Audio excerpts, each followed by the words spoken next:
Welcome to the ShodCast. It's week 7. Matt, Mike, how's it going? Good. Having a good week 7. Yeah, absolutely. Well, I think both of you guys are on winning streaks right now. Um, so yeah, you should be having a good week 7. Myself, on the other hand, having a bad week 7. So let's jump right into Pokemon. Um, Here were your hints last week, 2020.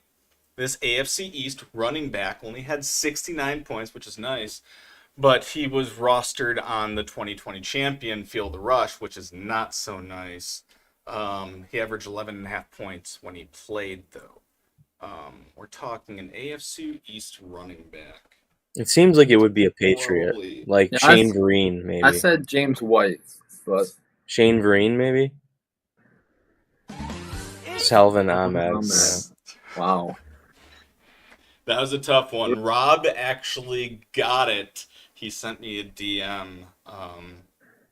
But I wonder if he kind of like cheated and looked into it. I don't know. It sounds like something Rob would do. I'm sure he didn't Yeah. cheat. I'm sure he probably just remembered that he had that He player. just, I mean, he does have a memory of steel. You ask him about any Bills game, he's got you. Yeah. He's got you on that. Shad, week recap. We're talking, this is actually next week. We're talking this week. Rusty Truckers, Muppet Nation. Matt, take it away. Yeah, well, so I mean, there's going to be a lot to discuss in regards to this game, but I'm just going to kind of mention what I think went well with my team. I mean, again, Christian McCaffrey and Saquon Barkley leading the way with good performances. But I think we haven't talked enough about Tyreek Hill. He's been really one of the best receivers in the league. He went for a bargain in the draft, and he's really performed nicely for me. So happy to see that he put up some good numbers again this week. He's on pace to break the all-time yardage mark. Yeah, and he went for I think like $27 in the auction. That's wild. Feel the rush, Flutie Flakes, Mike. Yeah, not really much to say about this matchup. Flakes are we're thankful to have a 14th member of the league, but that's all that really needs to be said. Thanks for watching, Brian. VVB, Jay Walsh, Matt. Yeah, I mean, this is another game where I kind of feel like, just kind of was there. I mean, I think like James Walsh didn't really put up much of a fight here in this game. He had one player. I mean, Cousins, I guess, had 16 points, but for a quarterback, that's not stellar. And, Ezekiel Elliott had 15.6. But, I mean, aside from that, and I guess Dalvin was okay too. But, I mean, we're looking at, 70 points in this league is just not going to get it done. And, Van Buren boys, Scantling didn't score a point and he still won. So, just kind of a grindy game here. My team is fine. Another win, going to 6-0. Yeah, Mike. the dog continues to roll. The rich also got richer. He picked up Deion Jackson, I think, Sunday morning, and he put up 28 points. I believe he had 10 catches, which is pretty wild. Number one running back in the week, too. Was he really? Yeah. Yeah. Sounds about right. But, the Bills had a pretty good game. And when that happens, when Josh Allen and Stephon Diggs have a good game, the Dogs have a good game. He will be without them this week, though, so it's going to be interesting to see what happens. Lafferty and NWO. Mike, take it again. Kind of a snooze fest here. Other than Stevenson and Andrews, nobody really showed up in my team. Isaiah McKenzie, I think, was close to getting cut, both from the Laffertys and the Bills, I think, near halftime of that game.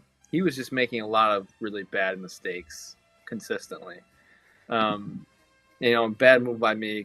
Ayuk, I think, put up like 26 points Sunday, and he was on the bench. So, we'll get better. Thankfully, we still beat Brandon by 20 points. So, on to the next week. Rafi Bombs make the show great again. This was a high-scoring one, Matt. Yeah, an absolute statement game for the Bombs. I had said in the preview that this was an opportunity for Rafi Bombs to reassert himself within the playoff discussion, and he certainly did that. Colts finally woke up for him. I mean, they've been doing a really good job of, Matt Ryan's number 2 in the league in passing yards this year, but they just haven't been scoring points. And this week they did, and Pittman had 13 catches, so that was a big part of his victory. And then Eckler just continues to shine. I mean, he just every week he just seems to be putting in huge weeks, and I think he's the number 1 running back in the NFL right now in fantasy. So, Rafi is he's climbing the ladder here. And Matt, take this one to Fat Jim's another statement win over El Barbell Barbecues. Yeah, this is a statement mainly because Neil put up most points of the week here. Joe Burrow finally kind of coming through and having the type of game that I think Neil drafted him for. 34.5 points. Unfortunately, Jamar Chase kind of wiped that out. But there wasn't enough coming back on Barbecues to really do any damage, and he got some good supplemental scoring here. Double digits from every player except for his best player, Nick Chubb. So, when that happens, you're going to score a lot of points. All right, quick look at the standings. We have my team is fine at the top, Flutie Flakes at the bottom. We'll see the power rankings just a little bit, and then points for. Nice little shake up there. We have a lot of teams kind of getting together here. There's the top. We were looking at the bottom there. But a lot of teams getting together in that 700 range. So, some things to talk about, definitely. Power rankings. We're talking 1 through 14 here. Number 14, Mike. You know who it is. It's the Flakes. All that needs to be said. Number 13, Matt.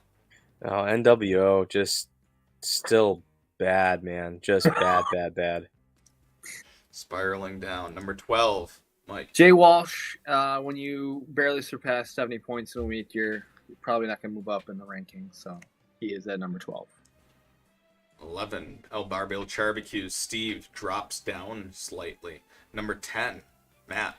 Feel the rush. Yeah, I mean, this team is got a little bit of an identity issue. I mean, I think, with the injuries that they got going on, and, Adams maybe not really up towards the top of the rankings the way we saw him last year. This is it's do or die right now for him at this point. Number 9, Mike. Yeah, Trek. We keep expecting things out of this team. There is talent on it, but I mean, he's now 2-4. So he's scoring points at least. He is scoring points. But he's got Klein to contend with right now, who's in 10th place. So, it could be kind of a funky race towards most points for the 7th spot. Sounds like a shot. Number 8. Van Buren boys. I'll take this one. BBB. 8th place. 8th place seems to be a place that he seems to like this year. Can't blame him. It's just on the outside fringe of playoffs, so he's in the hunt. Number 7, Matt. Well, Rafi Bombu just talked about a big statement win for him. I think he's kind of asserted himself in the playoff discussion. I think he's worthy of this 7 spot. In fact, I rated him quite a bit higher than this in my personal rankings. I think he's on the cusp of being a contender at this point. Number 6, Mike. Yeah, it makes the show great again. It's a good team. Damian Pierce has really been showing up the last couple of weeks, and that's, I think, a big part of his success. And it does. I mean, hearing what Lovie Smith said, it sounds like they want to give him 20 touches a game. So it sounds like that's not going to change. Number 5, Matt. The Nation. A team that I had ranked quite a bit lower than this, but still scoring a lot of points, which again is kind of the safety net for if you're not getting the wins. So, definitely still a playoff team for sure. Number 4, Matt. Want me to go again? Go again. Daniel Lafferty. Again, this is where I had them ranked as well. I think a little bit of a drop off from last week, kind of suffered on the points scored. And, when you look at the teams that are in the top 3, you got to keep up in points. So, still a very solid team, still obviously a contender, but just had to take a step back because of the points situation. Number 3, Mike. Yeah, my opponent this week, the Gyms. Would be interested to see 3 versus 4. Maybe the dog will finally give us some respect and let's play in prime time, but we'll see. Yeah, number 2, the Rusty Truckers. They just keep truck through the nation last week. And number 1, Matt, talk about him. Yeah, I mean, it's the same old story you hear. My team is fine. Leads. You know, I think the next highest point is like 70 points behind him, and this is the week for the whole show to catch up because he's got Bills on a bye. This is our chance. We got to capitalize on this as a group. Everybody's got to score a bunch of points. Hopefully, Vince puts up a 50 burger, and we'll see what happens. Heights and lows. Mike, you're going with one team each this week. Let's talk about which one you want to go with first. You want to go with the trash team or the team that's in the rocket ship? Let's talk about the good stuff first. All right, let's talk about those highs. Teams trending up. Yeah, Matt talked about it. It's the Bombs. They got off to a little bit of a slow start. They were dealing with some injuries and some bad luck. But we all kind of felt this way from the beginning that it was all going to even out at some point. They're going to get some lower scoring opponents. Guys are going to get healthy. And so this team is back to 500, and I expect them to improve on that. I agree with Matt. I think this is definitely a playoff team, and I think that they're going to keep moving up in the rankings as we move along in the season. And the lows, the teams trending downwards. You have the Nation. Yeah, we're concerned here on Lafferty Lane. We're worried about the Nation currently. Not scoring a lot of points currently. 0-2 in Shod group play, which is never good. You never want to see that. So the Nation obviously has a lot of talent. Their projections, according to Watson and ESPN, is very high on a week-to-week basis, but they're just not showing it on the field, which is concerning. Currently in 10th place. A lot of points, though. Obviously, they are in good shape looking for that 7th seed, but they're going to need to start showing it on Sundays, and at this point in time, they're not doing that. Matt, do you have anything to say about the Nation too? Yeah, I've got more to say, but we're going to save it for later. Oh, you're going to save it. Okay. All right. Wow. I mean, I would like to have an opportunity to defend myself. Should I say? Why don't you wait until after talking points? You'll have plenty of time to defend yourself then. All right, the injury report. Matt, you have one injury to talk about this week. Yeah, it's the big one. The big injury of the week, which is Carson Wentz, went down with a they're kind of talking about it as though it's a finger fracture. It's really not. It's actually a hand fracture. He broke the fourth metacarpal on his right hand, which is basically like the bone that connects to the finger in the hand, and he did have to have surgery to repair that. Usually it's a plate and screws to fix that problem. Fractures in general take about 6 weeks to heal. A lot of times when you have a stabilizing device like a plate in there, you can get away with a 4-week window, 4-week absence, which I think is what they're hoping for optimistically. But obviously he'll be getting routine X-rays to check on the healing of that, maybe get a CT scan, just to kind of see what the bone healing is looking like before he gets back on the field. But this is one of those situations where Wentz not playing well this year. And the Muppets did well to pick up Heineke because there's a possibility that we don't see Wentz again this year if Heineke plays well. If he outplays what Wentz was doing, why would you put Wentz back on the field? That's kind of what I was betting on there, was that Wentz just stinks. And, I mean, you hear the rumors about him just not being a guy that's fun to play with. Heineke, he had some success last year. I don't want to say it was great success or that he should be a starting quarterback in the NFL. Hell no. But he's a serviceable backup, and He was worth all $69 that I spent on him. At Yeah, least the other so thing about far. Heineke too is he brings a lot of rushing upside as well, which is not really huge in real football, but when it comes to fantasy, that's a huge thing. So my hats off to you. I put in a sizable wager for him myself, but obviously couldn't top you there. Did you see that you beat out Neil by $1? $1, yeah. The power of 69, my friends. $1. Bets and wagers. Here's your board bet update. Bengals making the playoffs. Yeah, feeling good about it. Another win. They're a good team. They're going to be in the Well, playoffs. so just to jump in here, a lot had to break the Bengals' way here. If we look at this, so last week they were 2-3. They got a win. They squeaked one out against New Orleans. New Orleans was winning a lot of that game. They came back and won, so that was a big win. Plus, then they actually got a loss out of the Ravens, who lost to the Giants. The Giants are pulling these big upsets, and the Giants down the Ravens. So now both of those teams are 3-3, and the Bengals have the tiebreaker. So that's why they are now more likely than not to make the playoffs. So a lot going the Bengals' way this last week. Carr, I don't know. He went down this week.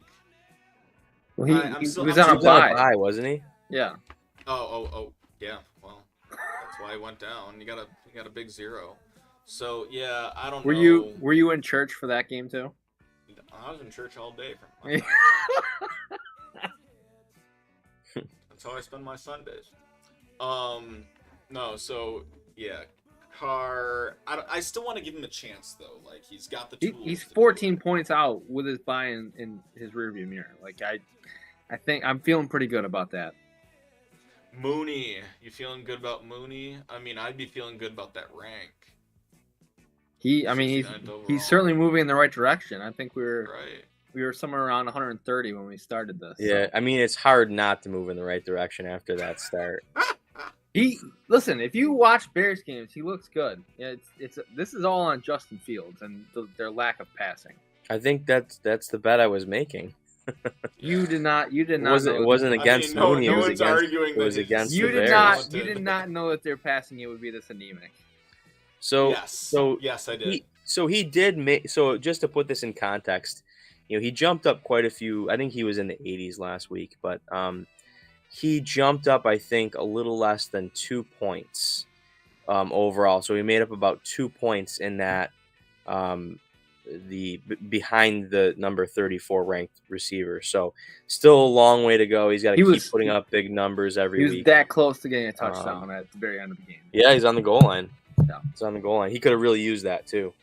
Yeah. Looking good for Gabe Davis on both ends here. Yeah, no surprise here. Is Michael Thomas going to play again this year? I was always off Thomas. I wish I would have known about that Gabe Davis versus Mike Thomas bet. I would have hammered it, but I wasn't aware of that. So, all right, let's switch these up here. Mike's red. Mike, you've also got the lead. Just about everywhere except for locks of the week. Matt has that one 6-0. Mm-hmm. Picking locks of the week. But admittedly, it's been pretty easy for all of us to pick locks of the week. I mean, if you just pick the flakes every week, you were correct. So it's usually a good way to go. I mean, I didn't want to throw the flakes under the bus, but man, all right. He'll never hear it, so you don't have to worry about it. All right, let's start off with the Muppet Nation against Feel the Rush. Despite Muppet Nation trending down, you're also betting on the Nation to beat Feel the Rush. Mm-hmm. Well, Rob may not have a quarterback this week. Yeah, that's the biggest reason. I mean, that's why the Muppets are my lock of the week, because Stafford is on a bye this week, so he really doesn't have anybody that he can just throw in the mix. Mac Jones may play, but he did pick up Money Mitch, and I think Mitch Trubisky Who's got the ads up? It's not me. um, yeah, Mitch Trubisky and who was the other one here? Mac We Jones or had Mac Bailey Zappi. Jones. Yes. One of those two. But yeah, I Uh, mean, Kenny Pickett hasn't cleared concussion protocol yet. I don't think so. Mitch may actually get a start this weekend. Did you hear that? I Like like Mitch. he I like he Mitch. like he and Sorry, some technical difficulties on my end here. oh. He and Deontay Johnson apparently got into a fight at halftime. And Mac Jones. no, Mitch Trubisky. Oh, Mitch Trubisky. And that's okay, the reason why he got benched. No. That's what I read. No. From one of the Steelers beat reporters. I don't know why they would make that up. All right. Is there anything further on the nation or Field of Rush here? No, I think it's not gonna be close. All right. Let's move on to match 2. Matt, you good? Yeah, I think so. All right. Mike, talk about your lock of the week. You got VBB over the Flakes. Yeah, I mean, does he have no Singletary and Dawson Knox are in there? I'm not expecting that to change by 1 p.m. on Sunday. He's gonna play with a short deck. Yeah, he's gonna pull a Klein. I mean, he's got. But here's the thing: is those guys are absolutely out, so he wouldn't be pulling a Klein. Olave was announced out like Thursday of last week. No, he wasn't. Yes, they said that he was extremely unlikely to play starting on Thursday. They said he was questionable. And that he was at practice on Wednesday. It was inexcusable. Right. It was a walkthrough. All right, match 3. We have Trek and the football team. The only one on the football team. Mike? Yeah, I'm kind of going against what I generally do, but I think that the Jay Walsh football team gets the win. Dak's coming back this week. I think it's going to make a huge difference. And Trek is just in rough shape right now. They need to make a trade, perhaps with a team, full of wide receivers. So, anytime he wants to check his trade proposal, so I would suggest that he do that soon. Where the heck is Dak? Why? He's on the IR. On the IR. Why is it? Yeah, Yeah, but to be honest, I was very close to choosing the Jay Walsh football team as well this week, but I just kind of felt like there was just too much. I really like Lamb, against Detroit. I mean, I think he's the main guy there. I think they're going to be trying to air it out. I mean, Dak, I don't see them like easing Dak in. I think this is going to be a very offensive game. I think there's going to be a lot of points in the Dallas and Detroit game. I think that Lamb is going to be the guy who gets the majority of that. And when you're going up against the collection of Elliott and Pollard, they're kind of cutting into each other to some degree there. And I think Kyle Pitts is trending up. He seems to be playing good football. He had a touchdown last week, and it can only go up from here with him. I mean, he had a very good year last year, tons of catches, not a lot of touchdowns, but I think it's just going to keep going up for him. So I like the Trek.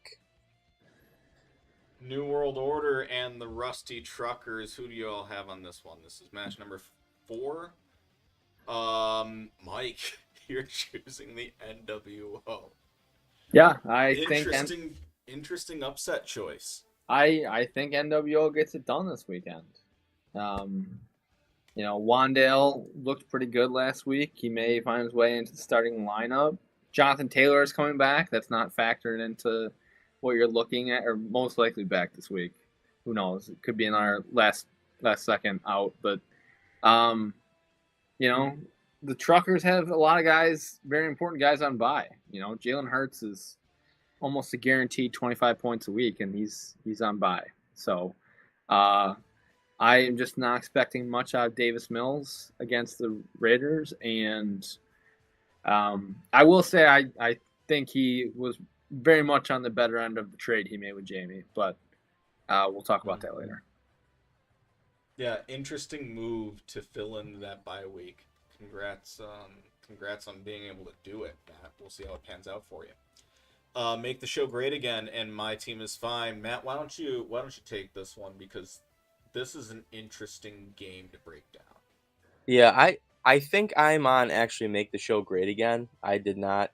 If you Yeah, want to, yeah. Sorry, let you may me have let to me update update that. that. There you Yeah. go. There you go. It's So, my lock of the week. well, why don't you talk about it then? I mean, what else can I say? Vince is on a bye week. I'm betting that even though he has the backups to be able to pull off this game, I'm betting that he won't be able to do it. Yeah, it's a tough week for him to be playing, a good team. I mean, make the show great again is a good team. He's got good players. He's got full complement of guys, like Mahomes, Fournette, Waddle, Higgins, Pierce. Like, I mean, Rodgers hasn't been great, but like all those guys are producing right now. And then you've got Vince, who is going to struggle to put together a lineup of decent players this week. I So mean, he's got to throw in. He doesn't have a tight end. He's got to go pick up some tight end. And then wide receiver. What do you do here? You got to go pick up a wide receiver too, right? yeah, I mean, the good thing for Vince is, it's just 1 week. So if he totally lays an egg this week, it's not really a huge problem for him because it's just one. I mean, he's 2 games up on everybody else right now because of all the points he has. So he can afford to lose a game here as long as he doesn't, wreck his point total too much, which I don't expect to happen. I mean, he's up by at least 70 on me, I think. So, Hmm. the likelihood of me pulling off a plus 70 over Vince even this week is very, very slim. So, he's still in fine shape and he'll be back next week ready to pound some more people into oblivion. Bat Jims and the Laffertys. We've got another split decision on this one. I'm on the Jims, and you guys are on the Laffertys. Uh, Talk me over to your side, Mike. I mean, I don't need to convince you, but I I think it's going to be very close. Um, I don't know. I honestly think it's going to be within a couple points. Yeah, I I think don't this is know. a really good game. Yeah. Yeah, this was a splitting hairs matchup, really. I mean, I think it may actually boil down to a couple roster decisions potentially for both Yeah, I teams mean, where, Mostert is kind of the one that I was like, just going down the list. Obviously, Neil has the advantage with quarterbacks, but Godwin hasn't been himself. I think Gallup's still getting 100%. So Mostert's really the one that concerns me. He just the Miami run game is just not very good. yeah, I mean, they are playing against Pittsburgh, who, is not the best team. So, I mean, if they can They build they themselves a lead, there's a they good beat chance they beat the Bucks last week. yeah, the Bucks are struggling too, you know. Yeah, I, So That I don't was know if what that's I don't know how much you guys watched that, but that was a very strange game. they're in very, trouble. They very don't they don't they strange. do not look good. It's I mean they play in a terrible division. Like they have nothing to be concerned about. I long term I agree. I don't think that they're going anywhere in the playoffs, but I still think they're going to win their division easily. Last game of the week, Charbacues and the Bombs. Again, another split decision on this one. You guys are on the Bombs, and I'm on the Charbacues. Yeah, Rafi's been rolling lately. We talked about it a minute ago. I actually really do think this is going to be a close game as well. Mm-hmm. So I'm not like putting this check mark next to Rafi saying like, yeah, like, put it in the books. This is it. But I feel like he's just got a little bit better high end talent with just the Charbacues roster is just kind of littered with players who are not really performing that great. Najee Harris, Deontay Johnson, Brandon Cooks. These guys are players that he drafted to try to be, really competitive and be top 20 players at their position. And they're really not doing that at this point. So, Rafi Bomb seems to be coming alive with, Eckler and Kamara are good. Allen may be coming back this week.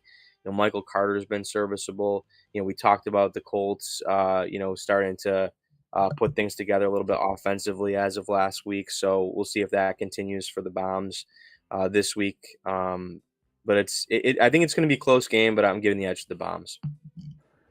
All right, we actually have a lot of dissent this week. That's good. That's good. The last few weeks we've kind of been in agreement on a lot of those answers. All right, let's talk about last week's parlay. Washington, Chicago under 38, Cincinnati 1.5 at New Orleans, and Indy, Jacksonville under 42. That was the only one to lose, and that one was mine. So apologies. I will pay for the next one.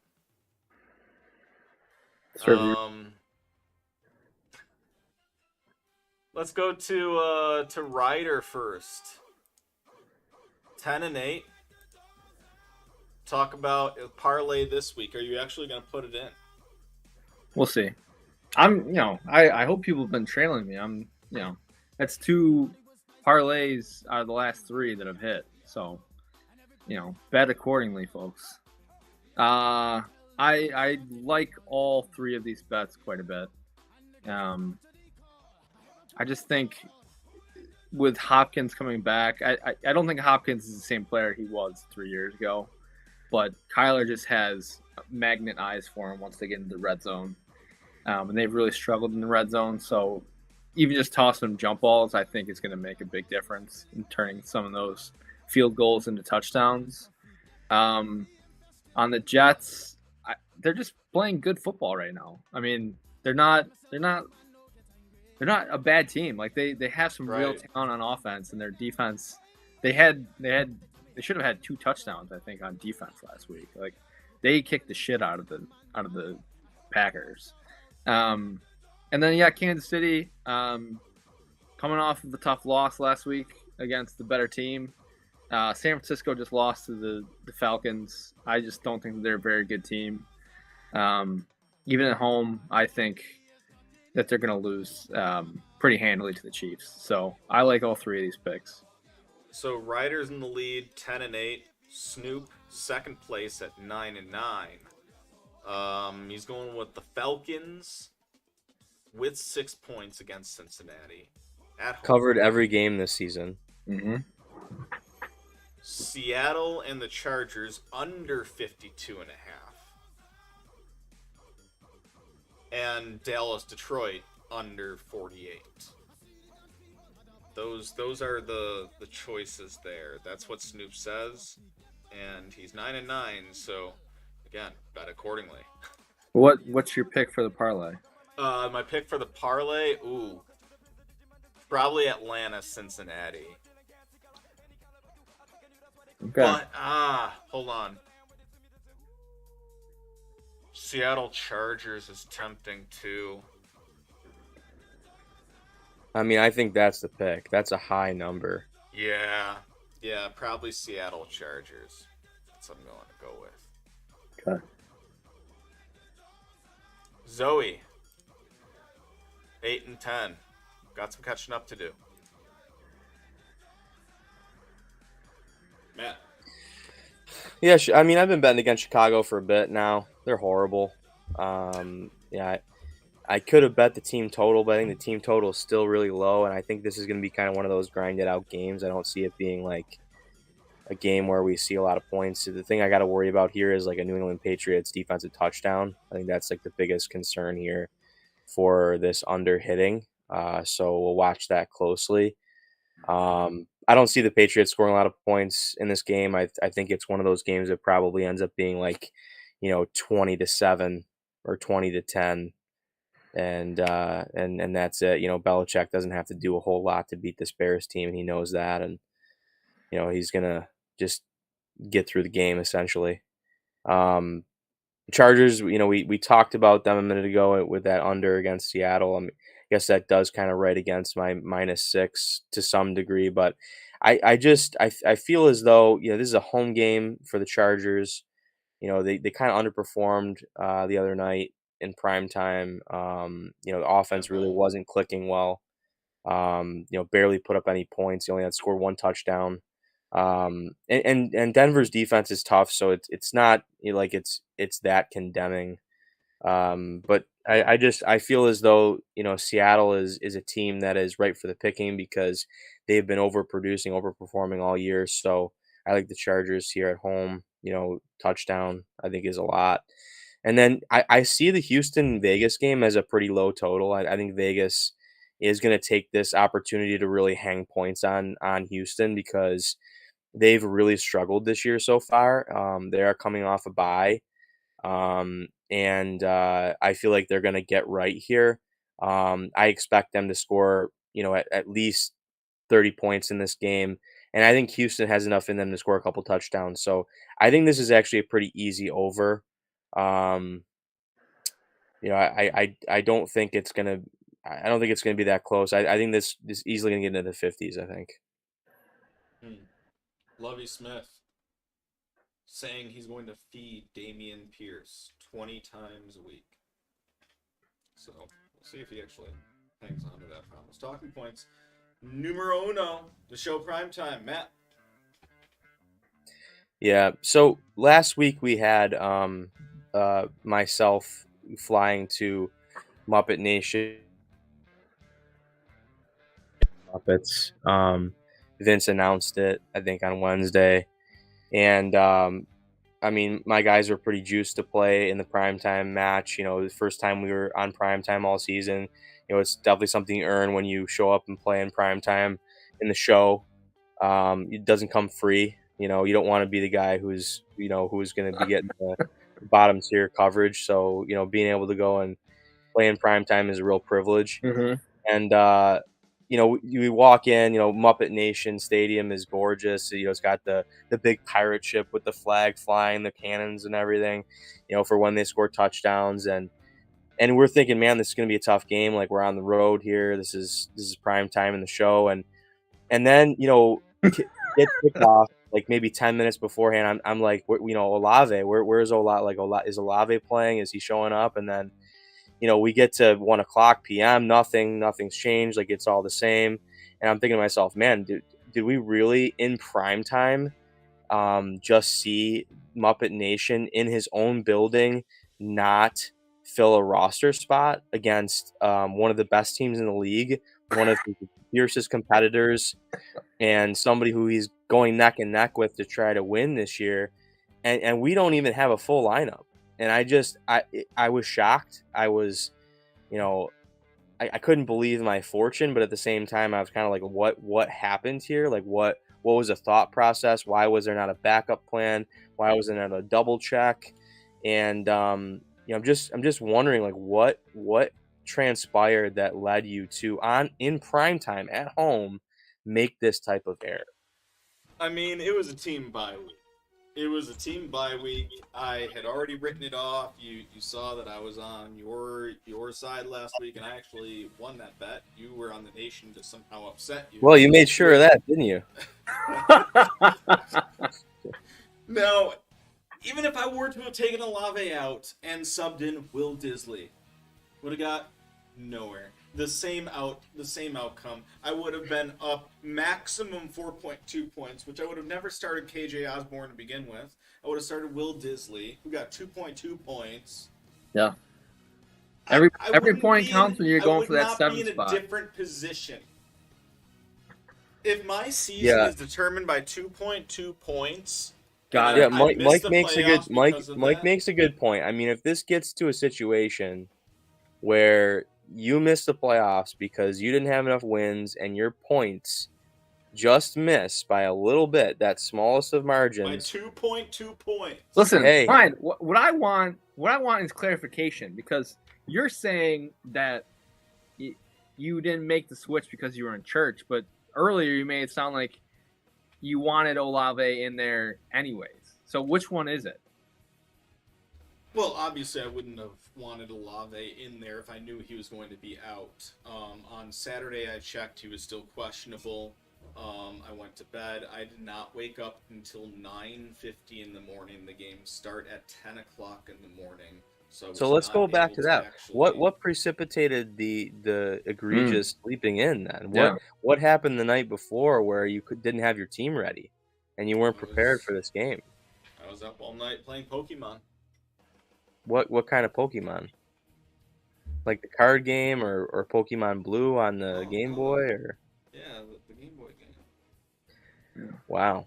That sounds like a Muppet move. So Yeah, I mean I ranked mean- I ranked Muppet Nation 8th in the ShodCast Power Rankings for this reason because obviously I mean like we've been hanging on Flakes all year for his lineup decisions and not paying attention, and then what do you go and do?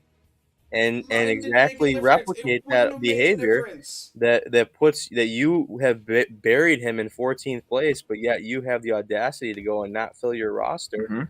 And The only you know, shot that I had to win was for Olave to play. no. it's So here's what if your other guys had shown up and it really did come down to a couple points? Like What if Will Disley went off for 3 TDs? what would be your mindset right now? You Would you didn't. still be like it's not a didn't. big deal? Actually, I will say, I did that in another league and I benched Tyreek Hill last week. Oh, good choice. Yeah, it's not good, and I ended up losing the game because of it. So yeah, sleeping in. I learned from my mistakes. well, I appreciate you owning it at least, but I think you know we're I don't definitely think he calling into owned it at question your all. competitiveness. I You did. know. I slept in. I missed on it. He was up late playing But- Pokemon. He slept in, and he just didn't set his lineup.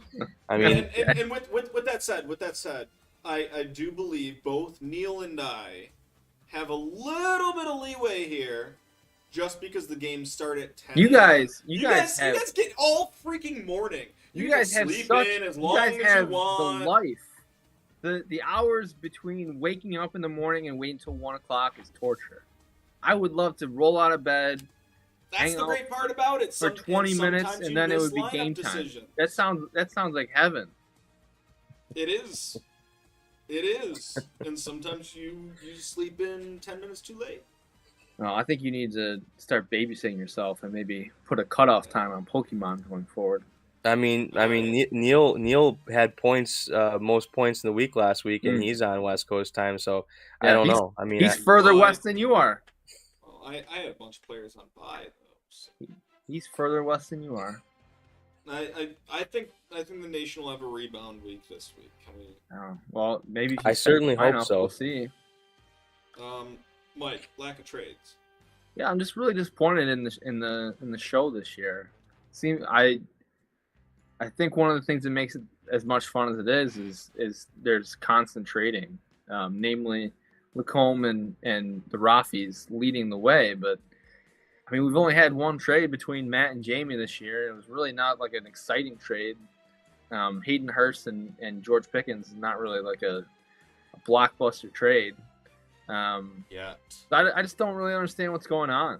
I think part of it maybe is so many studs have really been disappointing this year, and maybe other people are just not interested in acquiring other people's garbage. But I just hope it turns around, and I just want to hear your guys' thoughts on this.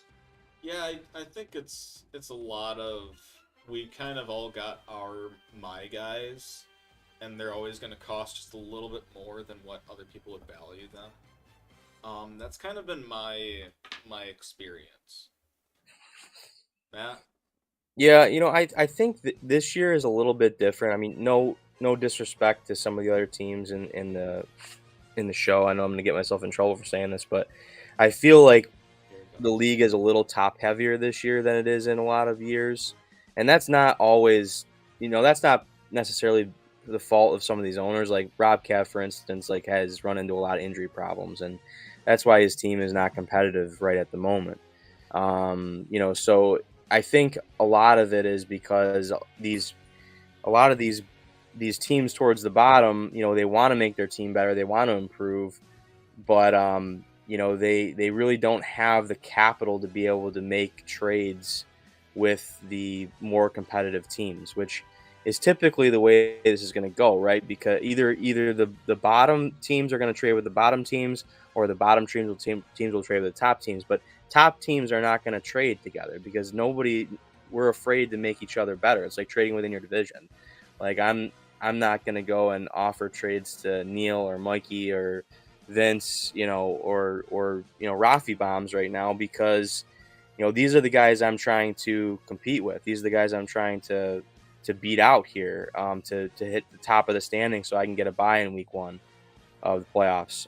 So I think that's a lot of where we're at right now. Is just kind of, a lot of the bottom teams are not really able to make a lot of the bigger trades because they just don't have the capital to do it. I mean, I think I've got some capital to make some trades here, and you consider me a bottom tier team, so let's have a conversation afterwards. Yeah. Well, I think you're a middle tier team right now. I don't think you're a bottom tier team. You had me ranked 8. That's not bottom tier. No, that's not bottom tier. That's bottom half. Yeah, it is bottom half. I mean, look at it this way, though, Sean.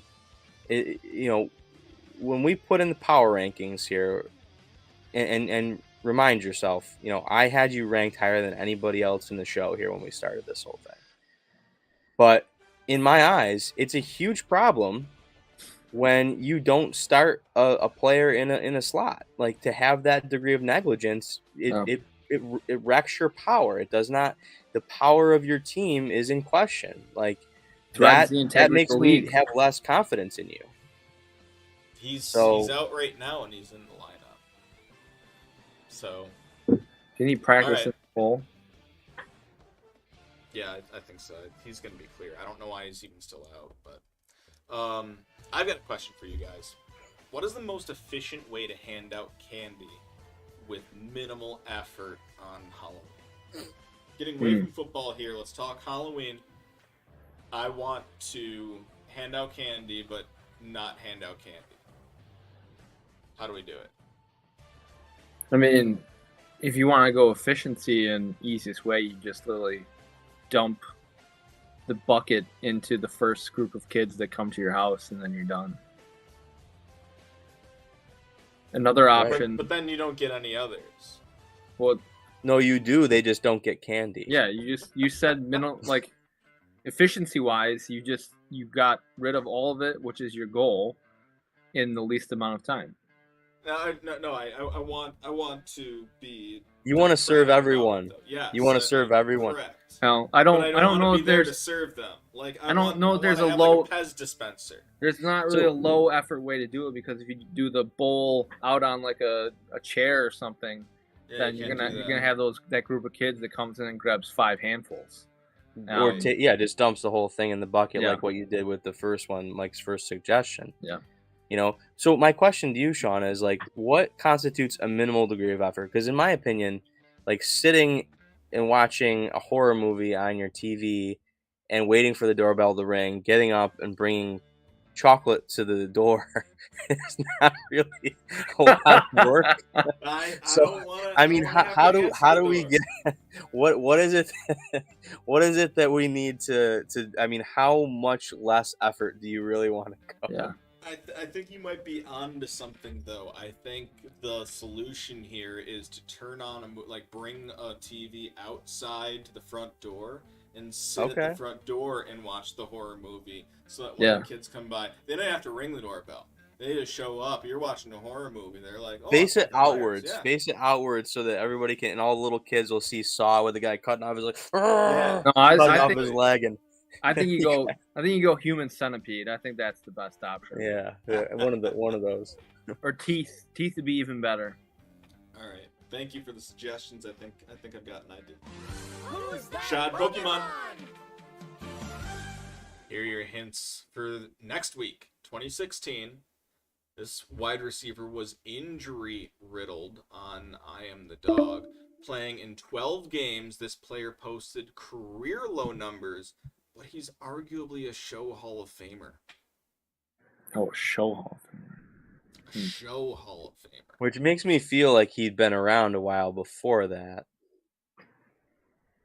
2016. 2016. Career low numbers. Was Vincent Jackson still alive at that point? I don't think he was playing at that point in time. I mean, wasn't Vincent Jackson just playing last year? Vincent Jackson died like 4 years ago. Who am I thinking of? Deshaun Jackson. Deshaun Jackson's back Oh. in the league. He just signed. He just signed with the Ravens. I feel like he's been in the league.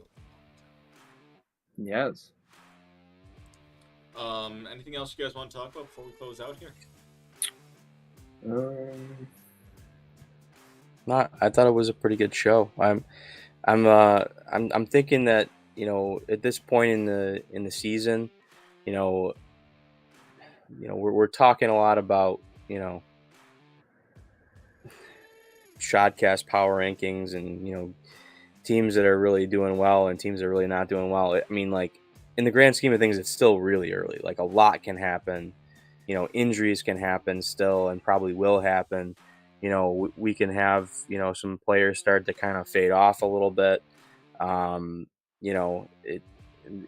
a 17-week season. I mean, and our season is 14 weeks long. So there's still a lot left. There's 2/3 of the year still to go here. So, if you find yourself in 10th in the ShodCast power rankings and, you're feeling as though you're kind of defeated here, just want to give you a little bit of a boost and say, hey, look, it's not over yet. Keep plugging away. And, maybe you can make a break for the playoffs after all. Yeah, it was interesting to Brian, see James? the show bot sent the standings.